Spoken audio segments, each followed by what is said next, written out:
Batu giok raksasa ditemukan di hutan kawasan Kecamatan Butong, Kabupaten Nagan Raya, Provinsi Aceh. Batu tersebut diperkirakan seberat 5.000 ton. Giok ini ditemukan tidak jauh dari lokasi penemuan beberapa tahun lalu seberat 20 ton. Batu permata itu awalnya ditemukan warga yang selanjutnya dilaporkan ke Bupati. Pada Kamis 23 Oktober 2025, Bupati Nagan Raya, Teku Raja, kemudian meninjau langsung lokasi giok itu bersama unsur Forkopimda setempat. Rombongan harus melewati jalan setapak untuk mencapai batu giok. Batu giok yang ditemukan itu, kata Bupati, akan dikelola untuk kepentingan masyarakat luas dan kemaslahatan umat.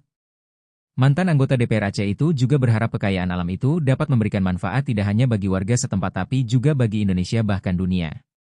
Menurut Teku Raja, penemuan tersebut merupakan salah satu anugerah Allah yang patut kita syukuri.